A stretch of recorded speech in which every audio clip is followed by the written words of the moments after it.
Merry Christmas to each of you. I hope that you're having a happy holiday season. Unfortunately, the reality is not everyone can say that they're having a happy holiday this season because they're going to be spending their holiday and or their Christmas at the hospital.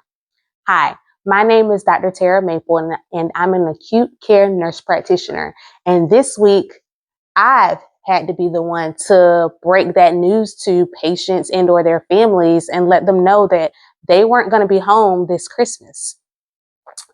A few said that I was being negative because it was still early in the week and things can change. And while that's true, things could change, but I know the trajectory of their disease process. I know what the test results are showing me, and those things are telling me otherwise. And it's my job to manage people's expectations. And I'm not going to sugarcoat things. I'm not going to beat around the bush. I have to be honest and realistic.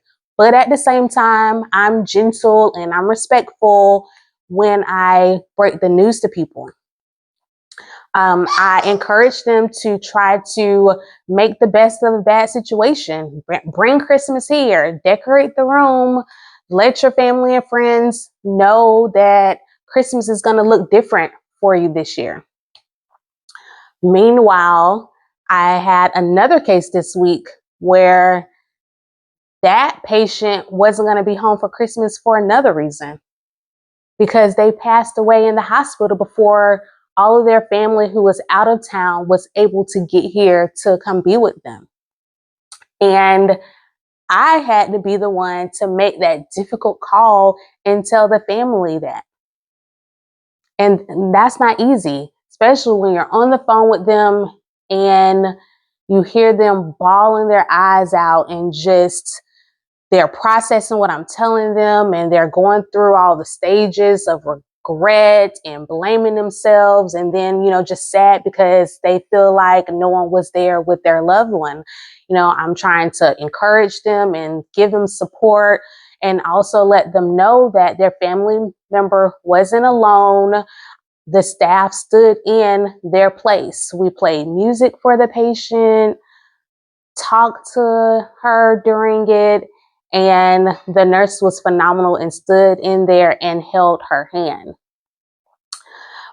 So fortunately for me, that happened at the end of my shift. So I was able to decompress and kind of wind down during my drive home before I get home, because once I step in the door, I am now mom and wife. I have to leave the weight of what happened at work, and I have to show up for my family.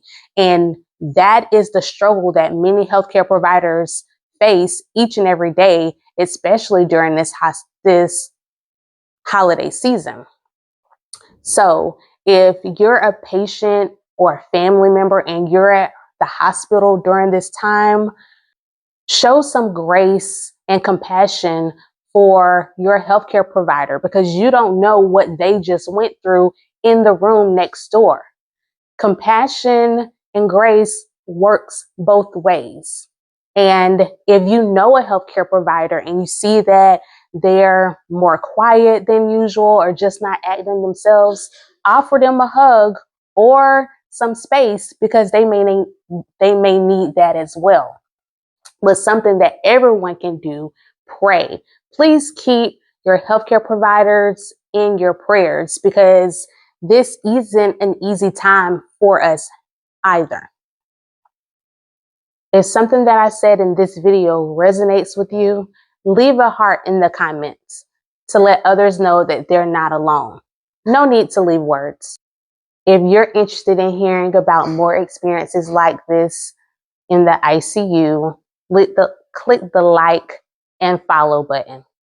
I hope that you have a good rest of your holiday.